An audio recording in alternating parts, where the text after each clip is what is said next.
The autumn of 1842 arrived in London with its characteristic grey skies and persistent drizzle, but the ballroom of Ashford House blazed with enough candlelight to banish any thought of the weather outside. Lady Vivian Sinclair stood near the marble pillar at the edge of the dance floor, her golden hair arranged in elaborate curls that framed her face, her chestnut eyes surveying the crowd with barely concealed frustration. 3 years.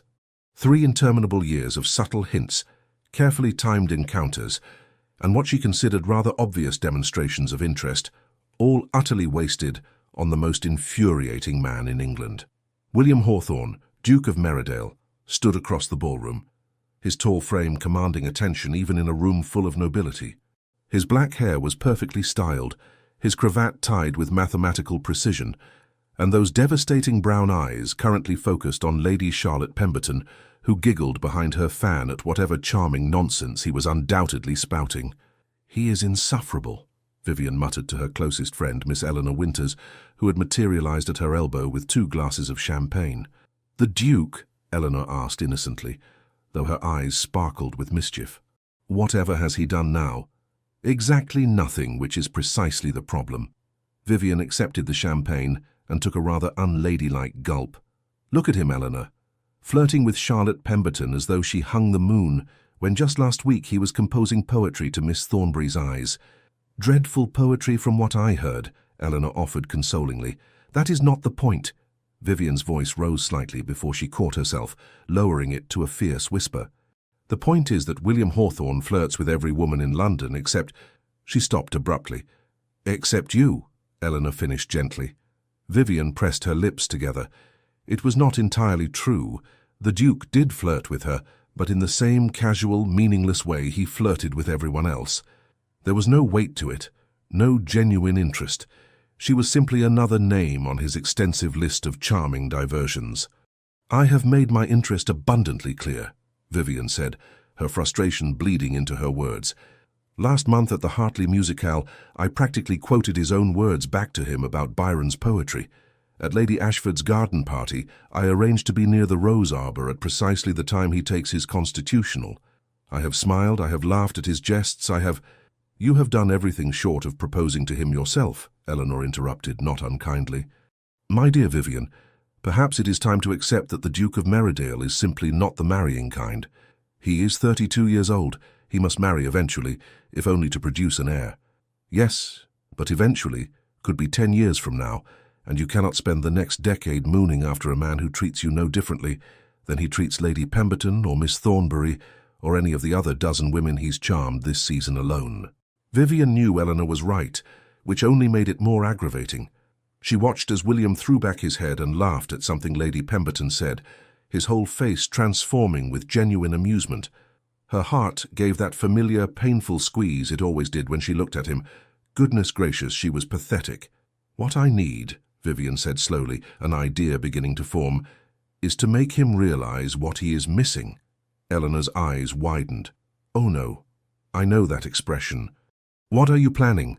Before Vivian could answer, a smooth voice interrupted them. "Lady Vivian, Miss Winters, how delightful to see you both looking so lovely this evening." Lord Nathaniel Ashcombe, eldest son of the Marquis of Denshire, swept into an elegant bow. With his golden hair, striking blue eyes and fashionable attire, Nathaniel was considered one of the most handsome gentlemen in society. Though everyone agreed his vanity rather diminished his appeal. Still, he was charming enough, wealthy enough, and well-connected enough to be invited everywhere. "Lord Ashcombe," Vivian said, offering her hand. An idea struck her with such clarity that she nearly gasped. "How wonderful to see you." Eleanor shot her a warning look, but Vivian ignored it. "I was wondering," Nathaniel continued, his practiced smile never wavering, "if you might honor me with the next dance?" This was it, her opportunity. Vivian glanced across the ballroom to where William stood, still entertaining Lady Pemberton. He had not looked her way once all evening. Very well. If he would not notice her on her own, perhaps he would notice her on another man's arm. "I would be delighted," Vivian said, placing her hand on Nathaniel's offered arm. As they moved toward the dance floor, she caught Eleanor's expression, half concerned, half fascinated. Her friend knew her too well. The quadrille was lively, requiring them to separate and rejoin several times. During one such moment, as Vivian turned gracefully through the steps, her eyes found William across the room. For just a heartbeat, she thought she saw him watching her, his expression unreadable. But then Lady Pemberton said something that reclaimed his attention, and the moment passed. "You dance beautifully, Lady Vivian," Nathaniel said, as they came together again. "As lovely as your movements are the roses in spring." Vivian barely suppressed a laugh. "You are too kind, Lord Ashcombe." "Not kind enough, surely. I wonder, my mother is hosting a small dinner party this Friday evening at Ashcombe House. Would you do me the great honor of allowing me to escort you?" Vivian's mind raced. A dinner party, a public appearance as Nathaniel's companion.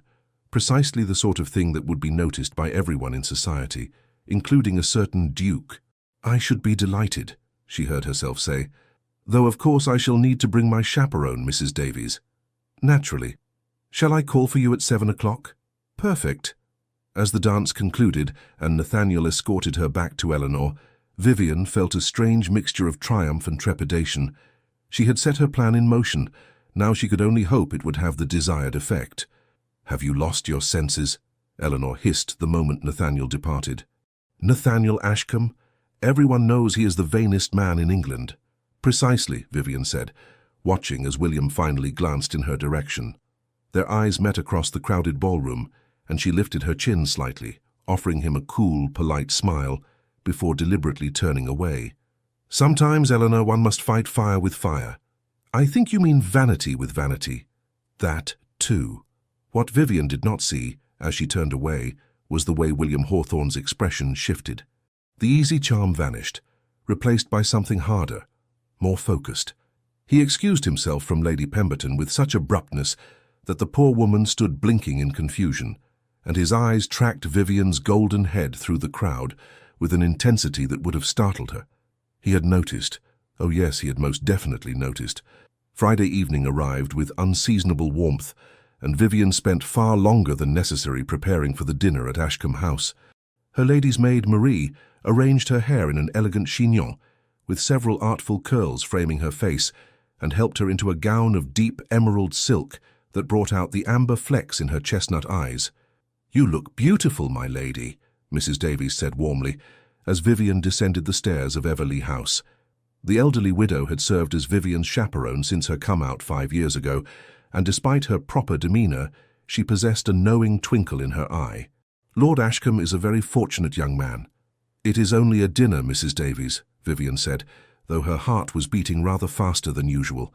Her father, the Earl of Everleigh, looked up from his newspaper in the drawing-room. "Ashcombe, eh? Son of Denshire. Good family. Bit of a peacock from what I hear, but good family." "Papa!" Vivian protested, though she could not help laughing. "Just stating facts, my dear. Have a pleasant evening." The carriage ride to Ashcombe House was mercifully brief. Nathaniel greeted them at the entrance with his characteristic flourish, complimenting Vivian's appearance so effusively that Mrs. Davies raised an eyebrow. "You are too generous, Lord Ashcombe," Vivian said, taking his arm as they entered the house. The dinner party proved to be larger than Nathaniel had suggested. At least 30 guests filled the elegant dining room. Vivian's heart skipped when she spotted several familiar faces, including Eleanor, who caught her eye with a look that clearly said, "I hope you know what you are doing." But it was the tall figure near the windows that made Vivian's breath catch. William Hawthorne stood in conversation with Lord Winters and another gentleman, a glass of wine in his hand. He wore evening attire of impeccable cut, his black coat moulded perfectly to his broad shoulders, his cravat arranged in the intricate mathematical style he favoured. He looked, Vivian thought with some irritation, absolutely magnificent. And then he turned, and his eyes found hers across the room. The effect was immediate and electric. His gaze swept from her face to where her hand rested on Nathaniel's arm, and something dangerous flashed in those brown eyes. His jaw tightened almost imperceptibly, and the glass in his hand stilled halfway to his lips. Nathaniel, oblivious to the undercurrents, guided Vivian further into the room, introducing her to various guests with elaborate courtesy. But Vivian was acutely aware of William's presence, of the way his attention kept returning to her, even as he maintained his conversation with Lord Winters. "Lady Vivian," a smooth voice said, and she turned to find William standing before her, having materialized with the predatory grace of a wolf. "How unexpected to see you here." "Your Grace," she replied, pleased that her voice remained steady. "I might say the same of you. I was not aware you were acquainted with the Ashcombe family." "My connections are extensive," he said, his tone pleasant, but his eyes cool. They flicked to Nathaniel, who had stepped slightly closer to Vivian in an unmistakably possessive gesture. "Ashcombe, Your Grace," Nathaniel responded with a bow that was precisely as deep as protocol required, and not an inch more. "How good of you to grace our humble gathering." Vivian nearly laughed at the absurdity of calling Ashcombe House, a magnificent mansion in Mayfair, humble, but she maintained her composure. William's attention returned to her, and she felt pinned by the intensity of his gaze. "I was not aware that you and Lord Ashcombe were acquainted." The pause before acquainted was deliberate and loaded with meaning. "We danced at the Ashford ball," Vivian said lightly. "Lord Ashcombe was kind enough to invite me to this evening's dinner." How thoughtful of him. The temperature in the immediate vicinity seemed to drop several degrees. Nathaniel, to his credit, held his ground, though Vivian noticed his smile had become somewhat fixed. "Since when," William continued, his voice deceptively casual, "have you had a suitor, Lady Vivian?" The question hung in the air like a blade. Vivian's heart hammered in her chest, but she forced herself to meet his gaze steadily, even as triumph sang through her veins. It was working. By all the heavens, it was actually working. "Since I decided to accept the attentions of a gentleman who actually demonstrates interest," she replied, her tone sweet as honey, but her meaning unmistakable. Something flared in William's eyes, jealousy, pure and undisguised. His hand tightened around his wine-glass so forcefully that Vivian half expected the crystal to shatter. The moment stretched between them, charged with unspoken words and suppressed emotion. Then William's mouth curved into a smile that did not reach his eyes. "How delightful for you both," he said. The words clipped. "I hope you enjoy your evening, Lady Vivian Ashcombe."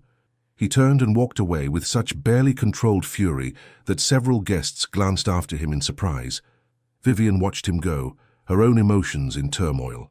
Triumph, certainly. She had achieved exactly the reaction she wanted, but also something else, something that felt uncomfortably like guilt and confusion. "Goodness," Nathaniel murmured beside her. "I have never seen Meridale quite so intense. You must have made quite an impression on him, Lady Vivian." If only Nathaniel knew the half of it. Throughout dinner, Vivian was acutely aware of William's presence several seats away. He maintained his usual charming facade, entertaining his dinner companions with witty observations and amusing anecdotes. But every time Vivian glanced in his direction, she found his eyes already on her, dark and brooding and filled with something that made her pulse race. When Nathaniel laughed at something she said, William's fork clattered against his plate. When Nathaniel refilled her wineglass with solicitous attention, William's jaw clenched visibly. And when Nathaniel leaned in to whisper some comment about the lady across from them, William pushed back from the table so abruptly that conversation momentarily ceased. "Forgive me," he said smoothly, his composure restored. "I seem to have developed a headache. Please excuse me." He departed with impeccable courtesy, but Vivian saw the rigid set of his shoulders, the too quick stride that spoke of barely leashed emotion. Eleanor caught her eye from across the table, her expression concerned. Vivian offered a small reassuring smile, though her own feelings were far from settled. She had wanted to provoke a reaction from William. She had succeeded beyond her wildest expectations. So why did she feel so unsettled by his jealousy? And what, precisely, was she going to do about it now? The following 3 weeks proved to be the most entertaining and exhausting period of Vivian's life. True to his word, Nathaniel Ashcombe pursued his courtship with enthusiastic dedication. Flowers arrived at Everleigh House daily, each bouquet more elaborate than the last. He escorted her to the theatre, to afternoon teas, to musicales and garden parties. He composed sonnets to her beauty, dreadful sonnets, Eleanor privately informed her after hearing one recited at Lady Hartley's soirée, and made no secret of his admiration. And everywhere they appeared, William Hawthorne seemed to materialize like a conjured spirit. At Lady Pemberton's garden party, Vivian was strolling through the rose garden with Nathaniel and Mrs. Davies, when William emerged from behind a particularly large topiary, startling them all. "Lady Vivian," he said with an expression of theatrical surprise that fooled absolutely no one. "What an unexpected pleasure. I was just examining the roses." "In October?" Vivian asked, one eyebrow raised. "How fascinating." "I have a keen interest in horticulture," William replied with impressive dignity, despite the fact that everyone present knew he could barely tell a rose from a turnip. Nathaniel's smile grew tight. "Your Grace, are you perhaps lost? The gentleman's smoking room is in quite the opposite direction." "Not lost at all. Simply taking the air." "The air seems particularly thick today," Nathaniel observed. William's eyes flashed dangerously, but before he could respond, Vivian smoothly intervened. "Gentlemen, perhaps we might all enjoy the air together. The weather is lovely." What followed was possibly the most awkward 15 minutes of Vivian's life, with Nathaniel on one side determinedly pointing out various flowers and commenting on their beauty, while clearly knowing nothing about them, and William on the other, making increasingly absurd observations about soil composition and pruning techniques, equally ignorant but far more creative in his fabrications. Mrs. Davies trailed behind them, her expression hovering between amusement and despair. "The Duke seems very interested in gardening," Nathaniel said, after William finally departed to inspect the hedges elsewhere. "Strange, considering Lord Winters mentioned just last week that Meridale once mistook an herb garden for decorative shrubbery and had his gardener plant roses in it." Vivian bit her lip to keep from laughing. The pattern repeated itself with increasing frequency. At the theatre, William appeared in the box adjacent to theirs, having apparently purchased the tickets that very afternoon. During a promenade in Hyde Park, he, coincidentally, happened to be riding past at the exact moment Vivian and Nathaniel stopped to admire the Serpentine. At Lady Thornbury's musicale, he arrived late and took the only available seat, directly behind Vivian, spending the entire performance leaning forward to offer whispered commentary that made concentration impossible. "He is stalking you," Eleanor observed one afternoon as they took tea at Everley House. "I have never seen anything like it. The Duke of Meridale, one of the most sought-after bachelors in England, has become a lovesick puppy." "He is not lovesick," Vivian protested, though her heart fluttered at the suggestion. "He is possessive. There is a difference, my dear." He glares at Lord Ashcombe as though the poor man has committed treason. "Last night at the Hartley ball I thought he might actually challenge him to a duel when Nathaniel led you into the waltz." Vivian remembered that waltz. She had felt William's gaze burning into her back throughout the entire dance, so intense that she had nearly missed a step. "What am I supposed to do?" she asked helplessly. "I wanted his attention, and now I have it, but he has not actually done anything. He simply appears everywhere, looking absolutely murderous whenever Nathaniel comes near me." "Perhaps," Eleanor suggested gently, "you should speak with him. Tell him how you feel." "Absolutely not." Vivian set down her teacup with more force than necessary. "Eleanor, I have spent 3 years making my interest clear. If William Hawthorne wants me, he can do the pursuing for once. I am not going to simply hand him victory after he has ignored me for so long." Eleanor sighed. "You are both impossibly stubborn." "Yes, well, I learned from the best." In truth, Vivian found the situation more confusing with each passing day. She had wanted to make William jealous, to force him to realize he might lose her to another man. That part had succeeded spectacularly, but she had not anticipated the intensity of his reaction, nor the way her own feelings would become tangled in the web she had woven. Because despite his constant presence and obvious jealousy, William had not actually declared himself. He appeared at every event, monopolized her attention whenever possible, and made his displeasure with Nathaniel abundantly clear. But he had not taken the final step of actual courtship. It was maddening. And then there was Nathaniel himself. For all his vanity and theatrical declarations, he was not unkind. He treated her with courtesy and respect, and if his compliments were excessive and his poetry atrocious, he at least seemed genuinely interested in her company, which made her feel guilty about using him as a pawn in her game with William. The situation reached its crisis point on a Tuesday afternoon at Lady Ashford's autumn tea party. Vivian had arrived with Mrs. Davies and been immediately claimed by Nathaniel, who guided her to a settee near the windows. The drawing room was filled with the cream of London society, all engaged in the delicate dance of gossip and social maneuvering. William arrived 20 minutes later, his eyes immediately finding Vivian across the crowded room. He crossed toward them with the determined stride of a man on a mission, but was intercepted by Lady Charlotte Pemberton, who had apparently not received the message that the Duke's attentions had shifted elsewhere. "Your Grace," Charlotte said brightly, positioning herself directly in his path. "How delightful to see you. I was just telling Mamma about the lovely poetry you composed last month. Do you remember? About my eyes being like sapphires." Vivian could not hear William's response from across the room, but she saw his jaw tighten with frustration as Charlotte chattered on, oblivious to his distraction. "Lady Vivian," Nathaniel said, drawing her attention back, "there is something I wish to discuss with you." His tone was unusually serious, and Vivian felt a flutter of apprehension. "Yes, Lord Ashcombe? I have greatly enjoyed these past weeks in your company," he began, and Vivian's stomach sank. This sounded like the beginning of something formal.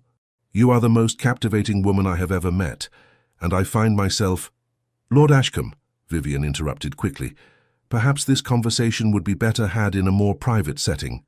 "Oh, I do not mind who hears," Nathaniel said with a smile. "Let everyone know that I am the most fortunate gentleman in London." "Nathaniel, please!" But he was already reaching for her hand. "Lady Vivian Sinclair, would you do me the tremendous honor—" "No." The word burst from Vivian louder than she intended, causing several nearby conversations to halt. Nathaniel froze, his hand still outstretched, his expression shifting from confidence to confusion. "I beg your pardon," he said slowly. Vivian felt heat flood her cheeks. "Forgive me, Lord Ashcombe, but I cannot accept what you were about to offer. But I thought, we have been courting for weeks. I know, and I apologize if I gave you false hope, but—" She trailed off, unable to find words that would not wound him further. Nathaniel withdrew his hand, his handsome face settling into lines of hurt pride. "I see. May I ask if there is someone else?" Vivian's eyes involuntarily flicked across the room to where William stood, now staring at them with an expression of intense focus, having apparently abandoned Lady Charlotte mid-sentence.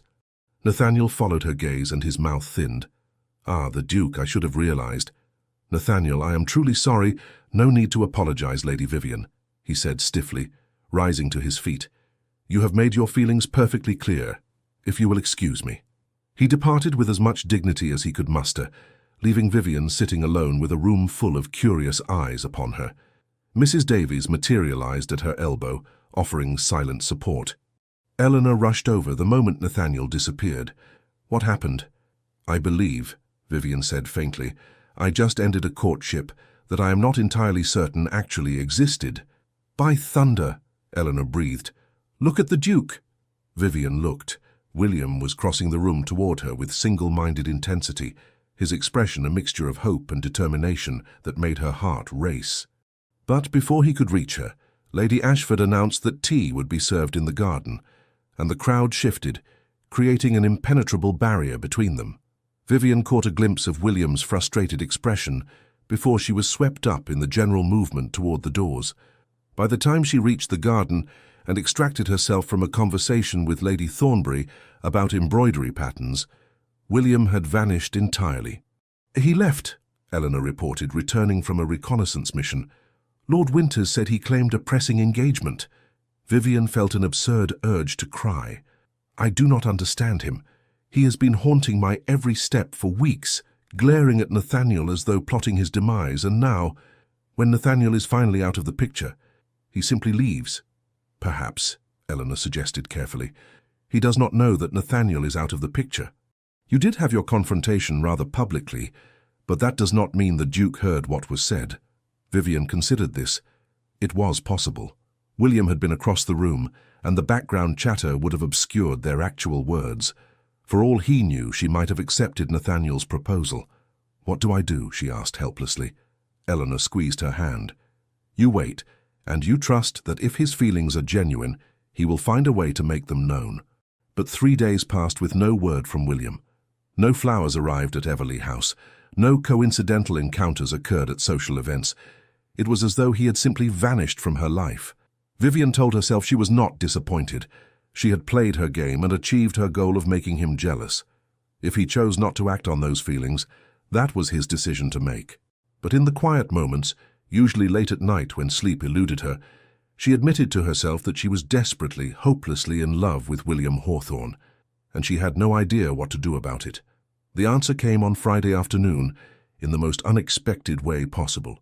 Vivian was in the library at Everley House attempting to lose herself in a novel when Marie rushed in with wide eyes. "My lady, Lord Ashcombe is here, and he insists on speaking with you. He says it is urgent." Vivian's brow furrowed. "Did he seem angry?" "No, my lady, quite the opposite, actually. He seemed almost nervous." Curiosity overcame her reluctance. "Very well. Show him to the drawing room, and please ask Mrs. Davies to join us." 5 minutes later, Vivian entered the drawing room to find Nathaniel pacing before the fireplace, his usually immaculate appearance slightly disheveled. Mrs. Davies had already settled into her usual chair near the window, her embroidery in hand. "Lord Ashcombe," Vivian said, her voice carefully neutral, "this is unexpected." Nathaniel turned, and to her surprise, his expression held genuine distress. "Lady Vivian, I owe you an enormous apology."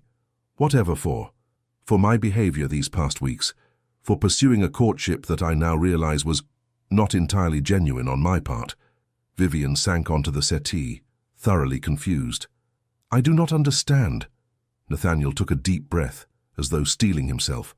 "The truth is, Lady Vivian, I have been courting you under false pretenses, not because I did not enjoy your company, you are truly delightful, but because—" He paused, color rising in his cheeks.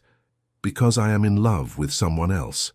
Of all the things Vivian had expected to hear, this was not among them. "I beg your pardon?"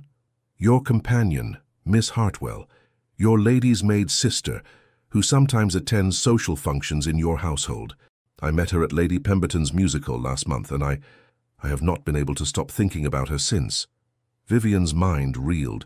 Grace Hartwell was indeed employed in her household, serving as a sort of auxiliary companion when Mrs. Davies needed assistance.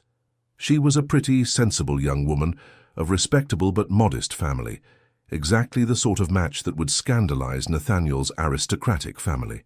"Does Miss Hartwell return your regard?" Vivian asked carefully. Nathaniel's expression transformed, becoming almost boyish. "I believe so. We have had occasion to speak several times when I called at Everley House, and yesterday in the garden while I was waiting for you to receive me, we—" He trailed off, looking embarrassed. "You kissed her," Vivian supplied, pieces falling into place. "Yes, and she did not slap me, which I took as an encouraging sign." He ran a hand through his hair, further disheveling it. "Lady Vivian, I am ashamed to admit that I began courting you partly because Grace was often present at the events you attended. It gave me opportunities to see her that I would not otherwise have had." Vivian should have been insulted. Instead, she found herself fighting the urge to laugh. "Lord Ashcombe, are you telling me that for the past 3 weeks, while I have been using you to make the Duke of Merridale jealous, you have been using me to court my household companion?" Nathaniel blinked. "So you were using me to make Merridale jealous?" Spectacularly successfully, I might add. A startled laugh burst from Nathaniel. "Heavens, we are a pair of absolute scoundrels." "Indeed." Vivian felt an enormous weight lift from her shoulders. "So what will you do about Miss Hartwell?" "I intend to speak with her father and request permission to court her properly. My own father will be appalled. He has plans for me to marry the daughter of a viscount, but I find I no longer care. Grace is worth any scandal." "How romantic," Mrs. Davies murmured from her corner, not looking up from her embroidery. Vivian smiled. "Then I wish you every happiness, Lord Ashcombe, and I apologize for involving you, however inadvertently, in my own schemes." "No apology necessary. In fact, I am grateful. My pursuit of you provided the perfect excuse to frequent Everley House." He paused. "Though I must say, Lady Vivian, if the Duke cannot see what an extraordinary woman you are, he is a greater fool than I took him for." After Nathaniel departed, considerably more cheerfully than he had arrived, Vivian remained in the drawing room, her thoughts churning. "Mrs. Davies," she said slowly, "am I a terrible person for using Lord Ashcombe the way I did?" The elderly widow set down her embroidery and fixed Vivian with a knowing look. "My dear child, the heart wants what it wants, and sometimes we take foolish paths in pursuit of it, But I think perhaps it is time to stop with schemes and games and simply tell the Duke how you feel. But what if he does not? Then at least you will know, Mrs. Davies interrupted gently, and you can move forward with your life one way or another. This uncertainty is eating you alive. Vivian knew she was right, but the thought of confessing her feelings to William, of making herself that vulnerable, terrified her more than any society scandal ever could. Still, perhaps it was time to be brave. She was still debating the matter the following afternoon when fate, or a meddlesome friend, intervened. Eleanor appeared at Everleigh House in a state of high excitement. "You must come with me immediately. There is something you need to see." "What are you talking about?" "No questions. Just trust me. Bring Mrs. Davies and come to Hyde Park, the Serpentine path near the bridge." 20 minutes later, Vivian found herself standing on the aforementioned path, thoroughly confused. "Eleanor, what?" "Shh!" Eleanor pointed. Following her friend's gesture, Vivian looked down the path and froze. William Hawthorne stood some 50 yards away, apparently in earnest conversation with no one. He paced back and forth, gesturing to the empty air, his mouth moving in what appeared to be impassioned speech. "Has he lost his senses?" Vivian whispered. "I believe," Eleanor said, barely suppressing her grin, "that he is rehearsing." As they watched, William ran a hand through his black hair, disrupting its usual perfect arrangement, and appeared to start his speech over. Even from this distance, Vivian could see the tension in his shoulders, the nervous energy in his movements. "Rehearsing what?" she asked, though her heart had begun to beat faster. "If I had to guess, a declaration of affection for a certain lady with blonde hair and chestnut eyes." Vivian's breath caught. "You cannot possibly know that." "Oh, can I not? Lord Winters told me that the Duke has been impossible all week, distracted, irritable, and constantly muttering about missed opportunities and that damned Ashcombe. And then this morning Winters saw him leave his house with what appeared to be a bouquet of flowers, your favourite flowers, I might add, though how he knows that is anyone's guess, and followed him here. Lord Winters is spying on him. Lord Winters is a romantic, and he is tired of watching his friend moon over you like a lovesick poet, as are we all, frankly." Before Vivian could respond, William turned in their direction. His eyes widened with shock as he spotted them, then narrowed with something that might have been embarrassment or frustration or both. He closed the distance between them with long strides, and Vivian noticed he indeed carried a bouquet of her favourite autumn chrysanthemums, cream and golden rust. "Lady Vivian," he said, his voice slightly strained. "Miss Winters, Mrs. Davies, what a surprise." "Your Grace," Vivian managed, her heart hammering. "We were just taking the air." "Were you?" It was not a question. His eyes met hers, and she saw a vulnerability there that she had never seen before. "How long have you been standing there?" "Not long," Eleanor lied cheerfully. "We were just leaving, actually."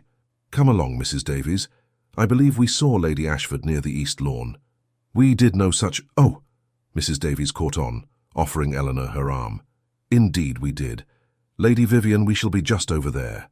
Within sight, of course." And just like that, Vivian and William were alone on the path. Well, as alone as one could be in Hyde Park on a sunny afternoon, with dozens of other people strolling about and two determined chaperones watching from a calculated distance. William cleared his throat. "I suppose subterfuge is pointless at this juncture." "I suppose so," Vivian agreed, fighting to keep her voice steady. He held out the bouquet, and she noticed his hand trembled slightly. "These are for you. I remembered that you mentioned at Lady Ashford's garden party last spring that autumn chrysanthemums were your favourite." Vivian took the flowers, amazed that he had remembered such a small detail. "They are beautiful. Thank you." "Lady Vivian, He stopped, took a breath and started again. "These past weeks have been among the most torturous of my life." "Torturous?" "Watching you with Ashcombe, knowing I had no right to object, no claim to make, realizing that my own foolish blindness might have cost me—" He trailed off, his jaw working. "Cost you what?" Vivian asked softly. William's brown eyes met hers with an intensity that stole her breath. "Everything that matters." The world seemed to narrow to just the two of them, despite the public setting. Vivian clutched the chrysanthemums, their autumn scent filling her senses. "I need you to understand something," William continued, his words coming faster now as though he feared if he stopped he might lose his courage. I have known you for 3 years. 3 years of watching you at balls and parties and dinners. 3 years of conversations that were supposedly casual, but that I replayed in my mind for days afterward. 3 years of telling myself that you were just another lovely woman in a city full of lovely women. And, Vivian prompted when he paused, and I was lying to myself. The admission seemed to cost him something. Because you were never just another anything, Vivian. You are, the woman I thought about first thing every morning and last thing every night. The one whose opinion I valued above all others. The one who made me laugh genuinely, not just politely. The one I searched for in every ballroom I entered. Vivian's eyes were stinging with unexpected tears. Then why did you never say anything? Why did you flirt with every other woman in London but treat me as though I were merely another acquaintance? Because I was terrified, William said simply. My parents' marriage was a disaster. Loveless, bitter, filled with resentment. I swore I would never let myself become vulnerable that way. Never give anyone that kind of power over me. So I kept everyone at arm's length, including you. Especially you, because you were the one who could have truly hurt me. William, let me finish, please, before I lose my nerve entirely. He took a step closer and she could see the emotion raw in his face.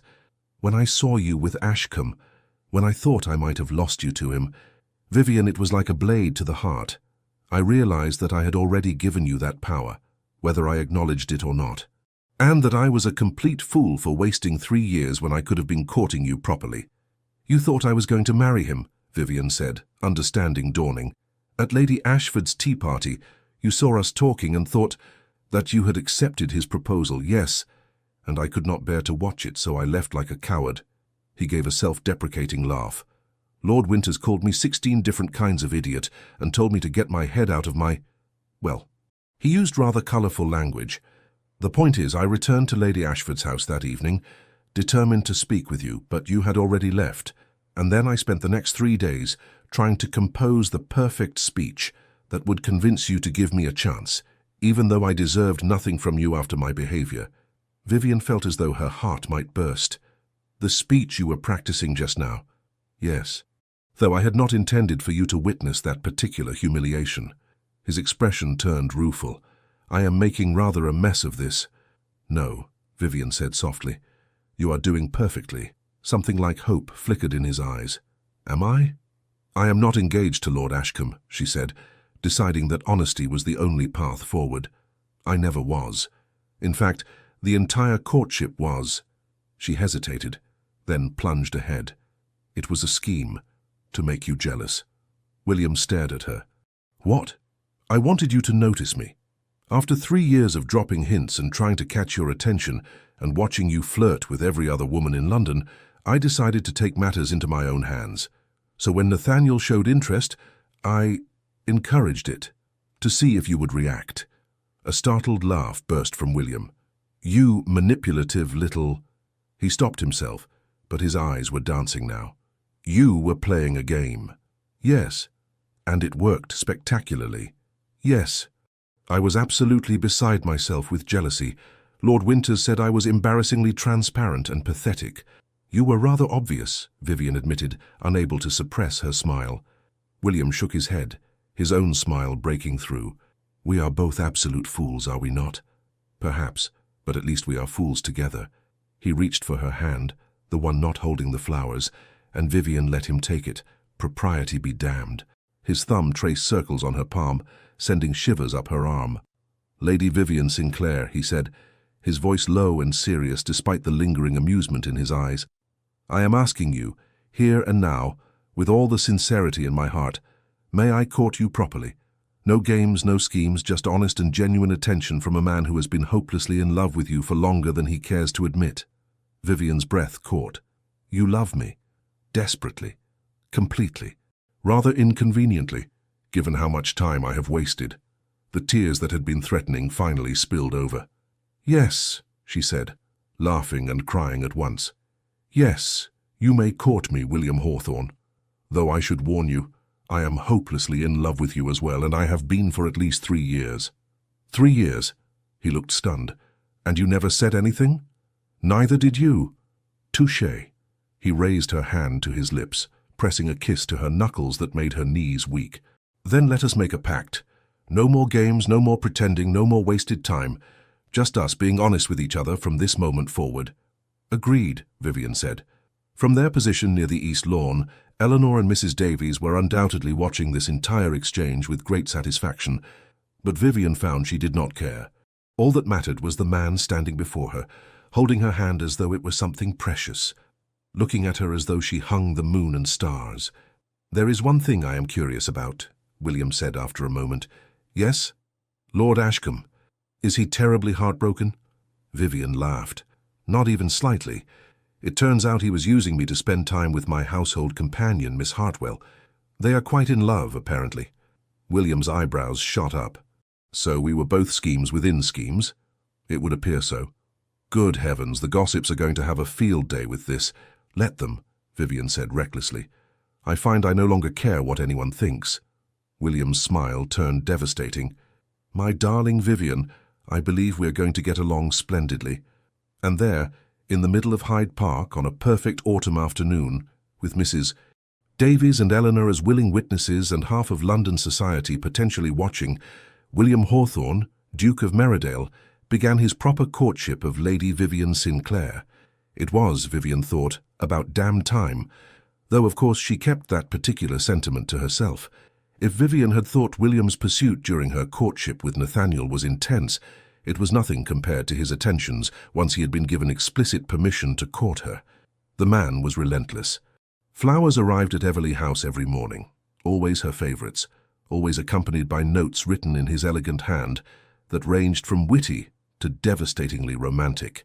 He called at precisely the appropriate times, bringing small gifts, a first edition of Byron's poetry when he learned she admired it, a silk shawl in a shade that matched her eyes, a painted fan depicting the Yorkshire countryside where she had spent summers as a child. He escorted her to every social event on the calendar, dancing with her as often as propriety allowed, and spending the rest of his time standing near her, making her laugh with his dry observations about their fellow guests. "You are spoiling me terribly," Vivian told him one afternoon as they strolled through the gardens at Everley House, Mrs. Davies maintaining her usual discreet distance. "I am merely making up for lost time," William replied, his arm warm and solid beneath her hand. 3 years' worth of courtship compressed into a few weeks. "I rather think I am showing admirable restraint." "Restraint," Vivian laughed. "You sent 3 bouquets yesterday alone. The first was for the morning, the second for the afternoon, and the third for the evening. Different times require different flowers. It is simple logic. It is simple madness. Perhaps." His brown eyes were warm as he looked at her. "But it is madness I am rather enjoying." Vivian felt heat rise in her cheeks. Even after 2 weeks of official courtship, William's open admiration still made her heart race. Gone was the careful distance he had always maintained before. Now he looked at her as though she were the only woman in the world, and it was intoxicating. "My father wishes to speak with you," she said, trying to sound casual. William stopped walking, his expression growing serious. "Does he?" "Yes. He has asked you to call tomorrow afternoon at 3 o'clock for tea." There was a brief pause, and then a slow smile spread across William's face. "Vivian Sinclair, is your father about to interrogate my intentions toward his daughter?" "Almost certainly." "Excellent." William resumed walking, looking far too pleased with himself. "I have been preparing for this conversation for weeks." "Have you?" Vivian asked, amused. "And what exactly have you prepared?" "A detailed account of my financial situation, my estates, my family history, and a very convincing argument for why he should entrust his beloved only daughter to my care." He paused. "I may have practiced it with Lord Winters, who laughed at me, but I am fairly confident in my material." Vivian could not help but smile at the image of the intimidating Duke of Meridale nervously rehearsing a speech for her father. "I am sure you will be magnificent." "I hope so. I'm rather invested in the outcome." The next afternoon, Vivian found herself far too nervous to do anything productive. She attempted embroidery and stabbed her finger 3 times. She tried reading and realized she had read the same page 4 times without absorbing a single word. Finally, she gave up and paced the drawing room, waiting. William arrived at precisely 3 o'clock, looking impeccable in his afternoon attire. He bowed over Vivian's hand with his usual grace, but she noticed the tension in his shoulders. "Lady Vivian, you look lovely as always." "Thank you, you look terrified." "I am not terrified," he said with dignity. "I am merely focused. Your cravat is slightly crooked." William's hand flew to his neck. "Is it?" "No," Vivian said, smiling. "But you believed me, which proves you are terrified." He gave her a look of mock severity. "You are enjoying this far too much." "I am enjoying it exactly the right amount." Before William could respond, the door opened and her father entered. The Earl of Everley was a distinguished man in his early 50s, with silver-threaded hair and shrewd grey eyes that missed very little. "Your Grace," he said, offering his hand. "Thank you for coming." "Lord Everley, the pleasure is mine." Vivian watched as the two men shook hands, sizing each other up in that way men did. Then her father turned to her. "Vivian, my dear, why don't you go help your mother with the menu for next week's dinner party? Papa, I am perfectly capable of—" "Now, please." It was said gently but firmly, and Vivian recognized dismissal when she heard it. She shot William an encouraging look and departed, though she stationed herself just outside the door where she could hear at least some of the conversation. Mrs. Davies found her there 5 minutes later and raised an eyebrow. "Eavesdropping, my dear." "Merely monitoring the situation." "Of course." Mrs. Davies settled beside her. "What have you heard?"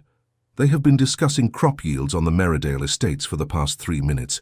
It is excruciatingly boring." "Patience, child." Sure enough, a moment later, her father's voice took on a different tone. "Now then, Your Grace, let us speak plainly. You wish to marry my daughter?" "I do, my lord." "Why?" There was a pause. When William spoke again, his voice was quiet but clear. "Because she is the most extraordinary person I have ever met. She is intelligent, witty, kind, and brave. She challenges me, makes me laugh, makes me want to be a better man.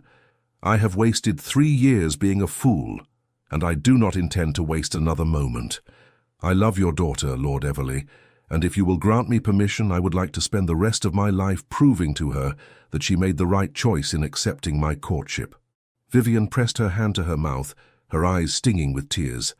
Her father was silent for a long moment, then, "Those are pretty words, Your Grace, but I have known you since you were a boy, and I know your reputation.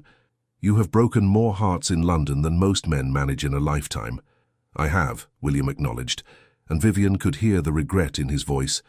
"I was careless with others' feelings, and I am ashamed of that. But I swear to you, on everything I hold sacred, that I will never be careless with Vivian's heart. She is—" His voice grew thick with emotion. "She is everything to me, sir." Another pause. Then her father spoke, and there was warmth in his tone now. "I believe you, Hawthorne, and since my daughter quite clearly adores you, heaven knows why, you have my blessing to propose. But mark me, if you hurt her, duke or not, I will make your life exceedingly unpleasant." "I would expect nothing less, my lord." Vivian could not help herself. She pushed open the door and walked back into the room, startling both men.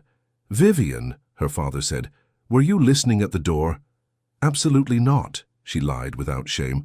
"I just wanted to check that you gentlemen had everything you needed." William's eyes met hers, and the warmth in them made her breath catch. He knew exactly what she had been doing, and he did not seem to mind in the least.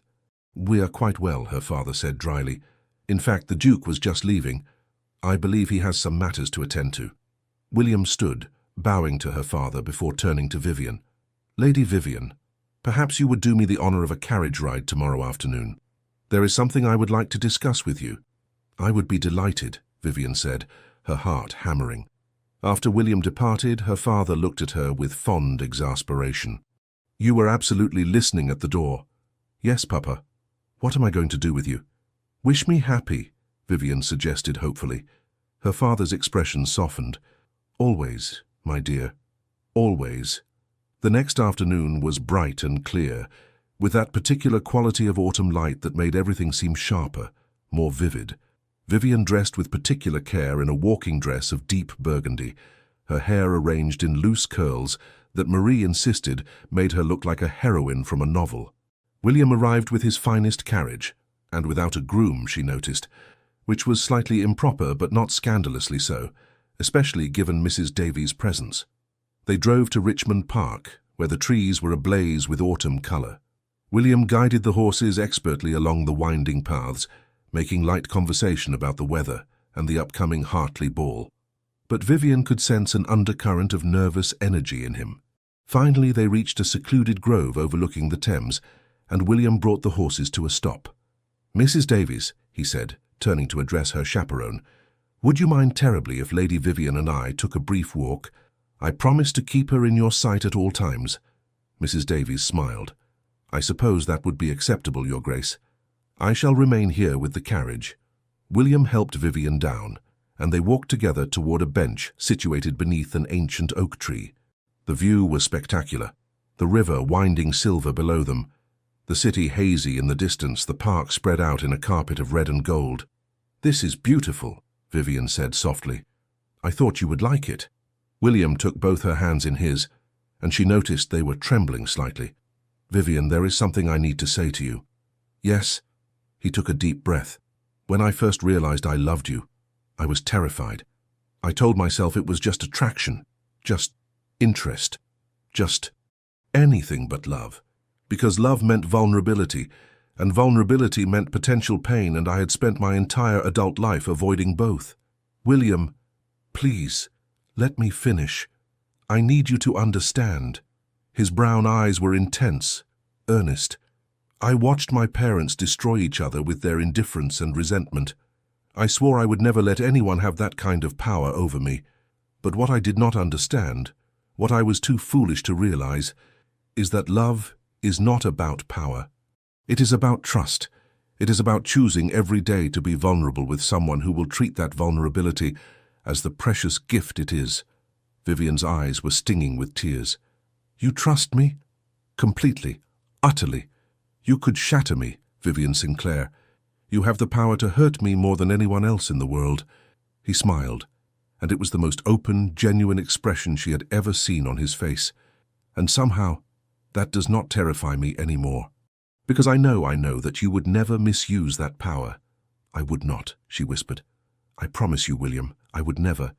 I know. Just as I promise you that I will spend every day of my life earning your trust, deserving your love, and thanking whatever providence brought you into my world." He released one of her hands to reach into his coat pocket, withdrawing a small velvet box. Vivian's breath caught. "Lady Vivian Sinclair," William said, his voice steady despite the emotion in his eyes, "I am asking you, before God and with all the love in my heart, will you marry me? Will you take this impossible, formally commitment-phobic duke and transform him into the husband you deserve? Will you let me spend the rest of my life making you laugh, holding you when you cry, arguing with you about poetry, and loving you with every fibre of my being?" He opened the box, revealing a ring that took Vivian's breath away. The centre stone was a deep amber, the exact shade of the chrysanthemums he had brought her in the park, surrounded by small diamonds that caught the afternoon light. "I had it specially made," William said, watching her face. "The stone is citrine, which I am told represents joy and creativity. The jeweler thought I was mad for not choosing a diamond, but I wanted something that reminded me of you, of that day in the park when you agreed to let me court you, of autumn, which is when I finally found my courage." Vivian realized she was crying in earnest now, tears streaming down her face. "It is perfect," she managed. "You are perfect, and yes, William Hawthorne, yes, I will marry you." The relief and joy that flooded William's expression was worth every tear she had shed, every sleepless night she had spent wondering if he would ever see her, every moment of doubt and uncertainty. He slipped the ring onto her finger. It fit perfectly, of course, and then he did something that surprised her. He pulled her close, right there in the open, where Mrs. Davies and anyone else who happened by might see, and kissed her. It was not a chaste, proper kiss. It was deep and passionate and full of 3 years' worth of suppressed longing. Vivian's hands came up to grip his coat, and she kissed him back with equal fervor, pouring all her love and relief and joy into that single moment. When they finally broke apart, both breathing hard, William rested his forehead against hers. "I love you," he whispered. "I love you so much. It terrifies me." "Good," Vivian said, laughing through her tears, "because I love you just as much, and misery loves company." He laughed at that, a genuine, joyful sound that made her heart soar. Then he kissed her again, more gently this time, and Vivian thought she might actually expire from happiness. From the carriage, Mrs. Davies smiled and discreetly looked away, giving them their moment. The engagement was announced the following week, and if anyone was surprised by the match, they kept it to themselves. The general consensus seemed to be that the Duke of Meridale had finally come to his senses, and that Lady Vivian was a very fortunate woman. Vivian, for her part, thought William was the fortunate one, though she graciously accepted all congratulations. The wedding was set for December, which gave them just over 2 months to prepare. Vivian's mother threw herself into the planning with enthusiastic determination, and Everleigh House became a constant flurry of activity involving dressmakers, florists, caterers, and seemingly endless lists. Through it all, William remained a constant presence. He called every day, sometimes twice a day, finding excuses to see her even when there was no particular need. He attended tedious meetings with the wedding planner, offered opinions on flower arrangements, with no actual knowledge of flowers but great confidence nonetheless, and generally made himself indispensable. "You do not need to be here for the discussion of napkin colors," Vivian told him one afternoon as they sat in her mother's drawing room, surrounded by fabric samples.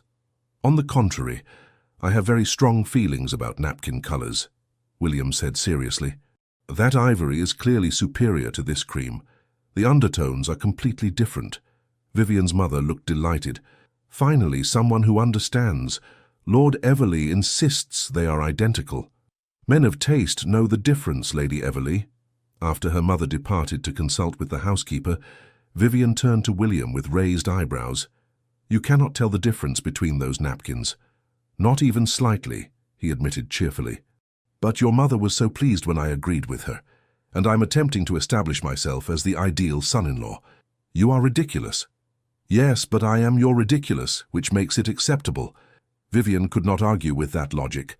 One afternoon, about 3 weeks before the wedding, Vivian found herself at Meridale House for tea. William had invited her to see his, soon-to-be their, home, and she was curious to see where she would be living. The house was magnificent, a sprawling Georgian mansion in Mayfair with elegant proportions and beautiful gardens. William gave her a tour, pointing out various features and rooms, but Vivian could see he was leading her somewhere specific. Finally, they reached a set of double doors on the 2nd floor. William paused, his hand on the handle, looking suddenly uncertain. "These are the Duchess's chambers," he said quietly. "They have been closed since my mother's death 20 years ago. My father could not bear to enter them, and after he died, I could not bring myself to change anything. They are exactly as she left them." Vivian squeezed his hand. "You do not have to show me if it is too difficult." "No, I want to." He opened the doors, revealing a suite of rooms decorated in shades of blue and cream. Dust covers draped the furniture, and the air had that particular stillness of a space long abandoned. "I want you to know about my mother, about who she was before my father's indifference broke her spirit." They walked through the rooms together, as William told her about his mother, Caroline Hawthorne, who had loved music and poetry, who had taught him to read before he was 4, who had filled the house with laughter before the joy slowly drained away under the weight of her husband's coldness. "She loved this room," William said, stopping before a large window overlooking the gardens. "She would sit here for hours, reading or embroidering. After she died, my father had the room sealed. He said it was out of respect for her memory, but I always thought it was guilt. He knew he had made her miserable, and he could not face the evidence of what he had destroyed." "William," Vivian said softly, moving to stand before him, "you are not your father." "I know. At least, I know it now." He cupped her face in his hands, his thumbs brushing her cheeks. "But for so long I was terrified I would repeat his mistakes, that I would trap some poor woman in a loveless marriage and watch the light slowly die in her eyes the way it did in my mother's." "That will never happen," Vivian said fiercely. "We love each other, William. We chose this." "We did." He kissed her forehead gently. "I want to redecorate these rooms. Make them yours, not my mother's ghost. Fill them with light and color and joy. Will you help me?" "Of course." Vivian looked around the space, already envisioning possibilities. I think pale yellow, perhaps, like sunshine, And we should open those curtains. Let the light in. Your mother would want that, I think. She would want these rooms to be happy again. William's arms came around her, holding her close. Have I told you today that I love you? At least 3 times, Vivian said, smiling against his chest, but I do not think I shall ever tire of hearing it. Good, because I intend to say it rather frequently for the next 50 or 60 years. They stood like that for a long moment, wrapped in each other's arms in the dusty, forgotten rooms, and Vivian felt hope blooming, not just for themselves, but for the healing these old wounds needed, for the joy that would fill this house once William was no longer haunted by his parents' failures. They would be different. They would be happy. She was certain of it. The morning of December 15th dawned cold and bright, frost painting delicate patterns on the windows of Everley House. Vivian woke early, her stomach aflutter with nerves and excitement. Today was her wedding day. Marie burst into the room at 8 o'clock, followed by Eleanor and Vivian's mother, all of them talking at once about schedules and preparations and the 1,000 tiny details that apparently required attention before noon. "The flowers have arrived and they are perfect," her mother announced, looking slightly flushed but happy. "The chrysanthemums are exactly the shade you wanted, and the ribbons match your dress beautifully." "The guests are already gathering at the church," Eleanor added, perching on the edge of the bed. "Goodness, Vivian, half of London must be attending. I saw at least 4 duchesses arrive already, and Lady Ashford's carriage got stuck in the queue." Vivian laughed, some of her nervousness easing. "William will be beside himself. He hates crowds." "William will be besotted the moment he sees you," her mother corrected. "Now come, we must begin. Marie, the bath is ready." The next several hours passed in a blur of activity. Vivian was bathed, perfumed, and dressed with meticulous care. Her wedding gown was ivory silk with delicate embroidery at the bodice and hem, the sleeves fitted to her arms, and the skirt falling in elegant folds. It was beautiful without being ostentatious, which suited her perfectly. Marie arranged her hair in an elaborate style, weaving in tiny winter roses and securing her veil with the Everley family tiara, a delicate circlet of diamonds and pearls that had belonged to her grandmother. "You look like a princess," Eleanor breathed when they were finally done. Vivian looked at herself in the mirror and barely recognized the woman staring back. The dress, the hair, the jewelry, it all combined to create someone who looked far more sophisticated and elegant than she felt. But her eyes were bright with joy, and the smile on her face was genuine. That was what mattered. "I am getting married," she said wonderingly, "to William, to the most stubborn, wonderful, infuriating man in England." "Who loves you desperately," Eleanor reminded her. "Do not forget that part." "I shall not." Her father knocked on the door at precisely 11:30. When he entered and saw her, his eyes grew suspiciously bright. "My beautiful daughter," he said gruffly. "When did you grow up?" "Oh, Papa." Vivian embraced him carefully, mindful of her dress and veil. "Do not make me cry before we even reach the church." "Cannot promise that," he said, but he smiled as he offered her his arm. "Come then. Your Duke awaits." The carriage ride to St. George's was short, but seemed to take forever. Vivian's hands trembled slightly as she clutched her bouquet of autumn chrysanthemums and winter roses. Her father covered her hands with one of his own, offering silent support. "Nervous?" he asked. "Terrified," she admitted, "but in a good way. That is how I felt on my wedding day.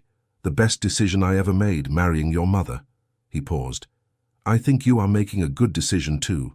Hawthorne is a good man, and more importantly, he is the right man for you." "I know," Vivian said softly. "I've always known, I just had to convince him of it." Her father chuckled. "Indeed." St. George's was packed with guests, exactly as Eleanor had predicted. The church was decorated with garlands of evergreen and chrysanthemums, their warm gold contrasting beautifully with the winter greenery. Candles blazed throughout the space, casting everything in a warm, golden glow. Vivian waited in the vestibule while the ceremony music began. Her heart was pounding so hard she was certain everyone could hear it. Eleanor made last-minute adjustments to her veil, while her mother dabbed at her eyes with a handkerchief. And then the processional began, and her father was guiding her down the aisle, and nothing else mattered because William was there. He stood at the altar in formal attire, his black coat perfectly tailored, his cravat arranged with his usual mathematical precision. His black hair was slightly disheveled, as though he had run his hand through it repeatedly, and his brown eyes were fixed on her with an expression of such love and wonder that her breath caught. Lord Winters stood beside him as best man, smiling broadly, but Vivian barely noticed anyone else. The church could have been empty or filled with thousands. It made no difference. There was only William, watching her walk toward him with love written plainly on his face. When she reached the altar, and her father placed her hand in William's, she felt the slight tremor in his fingers. He was nervous too, she realized. This powerful, confident duke was nervous about marrying her. The vicar began the ceremony, his voice resonating through the church.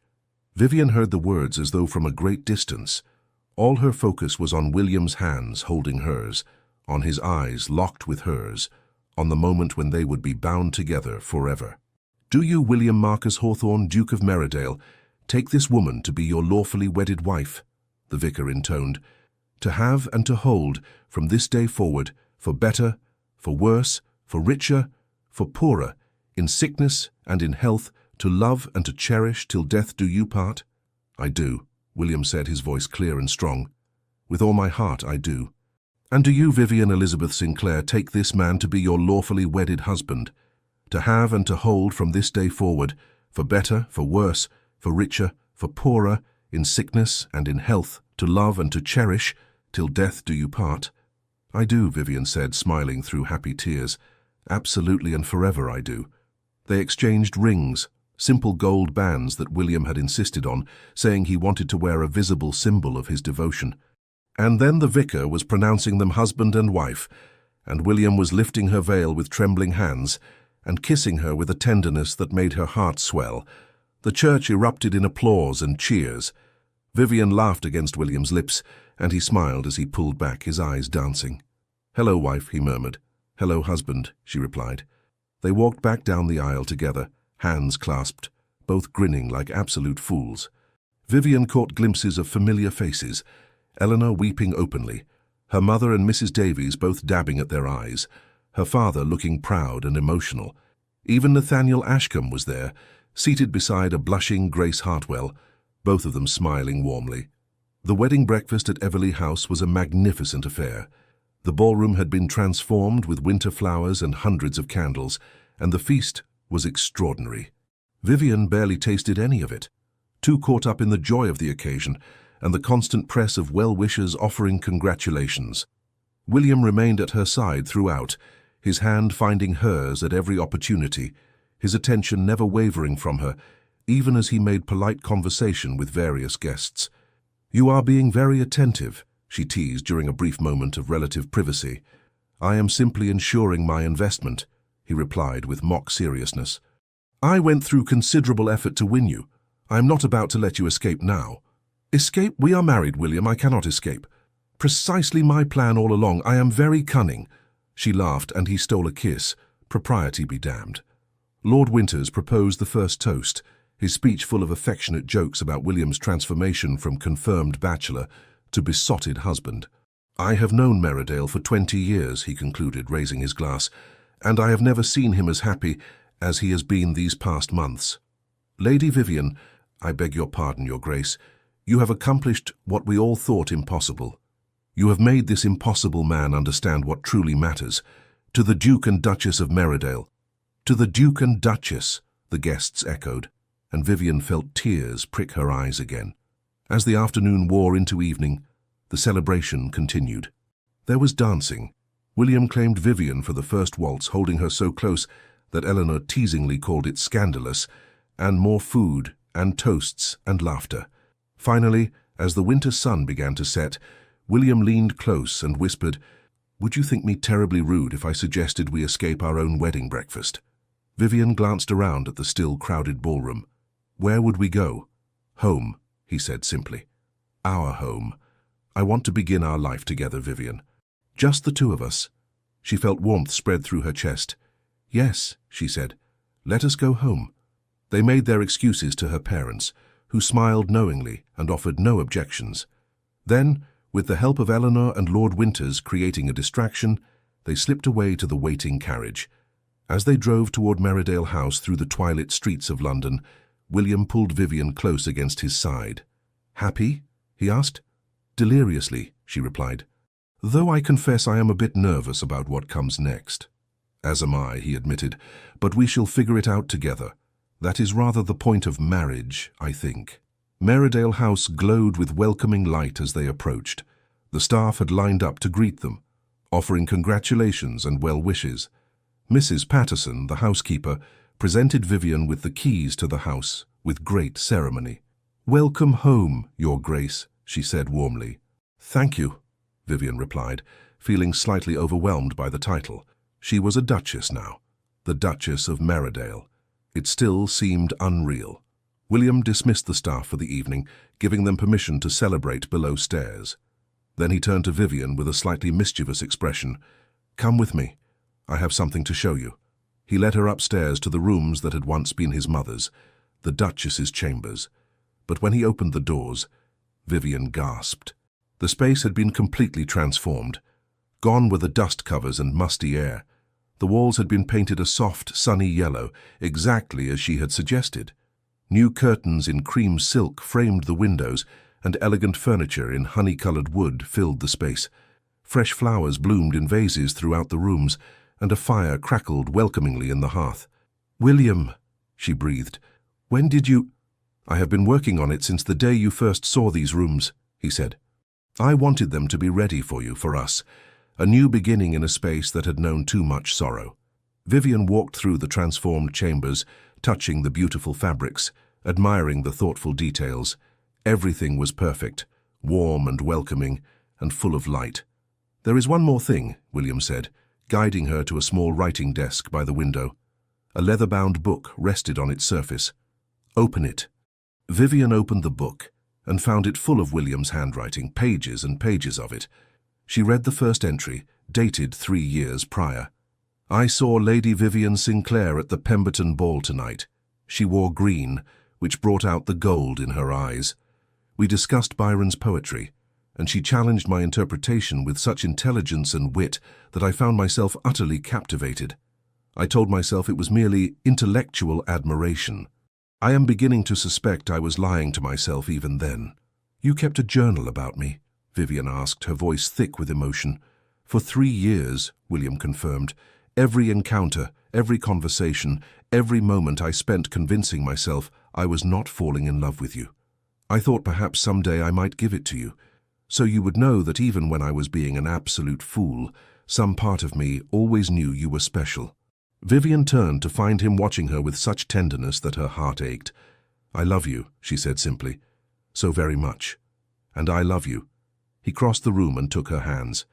I promise you, Vivian, I will spend every day of our life together making you happy. You have given me the greatest gift, your love, your trust, your life. I do not take that lightly. I know, she said, and I promise the same to you. We shall build something beautiful together, William. Something full of joy and love and laughter. Nothing like what your parents had, something entirely our own. Yes, he agreed, pulling her close. Something entirely our own. He kissed her then, properly this time, without the constraints of propriety or watching crowds. It was deep and passionate and full of promise, and when they finally broke apart, both were breathless. Welcome home, Your Grace, William murmured against her lips. Welcome home, Vivian replied, smiling. My love. 2 years later, the gardens at Meredale House blazed with autumn colour. The chrysanthemums Vivian had planted the previous spring, creating a spectacular display of golds and russets. She stood among them, smiling as she watched her husband attempt to teach their 8-month-old son the proper way to examine a flower. You see, Thomas, William was saying with great seriousness to the baby in his arms, one must appreciate the subtle gradations of colour. This petal, for instance, has at least 3 distinct shades. Thomas responded by grabbing the flower and attempting to stuff it in his mouth. No, that is not— Vivian, help me, he is trying to eat the garden. Vivian laughed and rescued both the flower and her husband. Perhaps botanical education can wait until he is old enough to not try consuming everything he touches. A sensible suggestion, William conceded, shifting Thomas to his hip. The baby, who had inherited his father's dark hair and his mother's brown eyes, reached up to grab William's cravat with delighted gurgles. You are extraordinarily patient with him, Vivian observed, moving close to press a kiss to William's cheek. It is very attractive. Is it? William's eyes warmed. I shall endeavour to be patient more often then. You are patient with me constantly. That is different. You do not try to eat flowers, only because they taste terrible. I experimented as a child. William laughed, the sound full and genuine. Vivian never tired of hearing it. The serious, guarded man she had fallen in love with had transformed into someone lighter, happier, more openly affectionate. Fatherhood suited him remarkably well. Eleanor and Lord Winters are coming to dinner tonight, Vivian reminded him, with their daughter. Excellent. Little Catherine and Thomas can have their first proper playdate. Though at 8 months and 6 months I suspect playing will consist largely of them staring at each other and drooling. Probably, Vivian agreed, smiling. Eleanor had married Lord Winters 6 months after Vivian's own wedding, in what everyone agreed was the most romantic courtship of the season. Their daughter Catherine had been born in June, and the two couples had become inseparable, their children growing up together. I also received a letter from Nathaniel this morning, Vivian added. He and Grace are expecting. How wonderful. When? Next spring. They sound absolutely thrilled.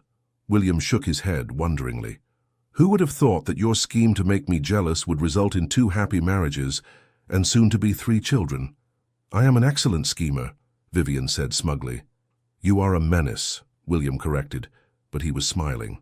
He shifted Thomas to one arm so he could pull Vivian close with the other. My magnificent, clever, beautiful menace. Sweet talker. Only for you.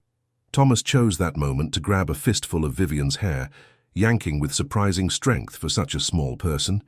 She yelped, and William quickly disentangled the baby's fingers while trying not to laugh.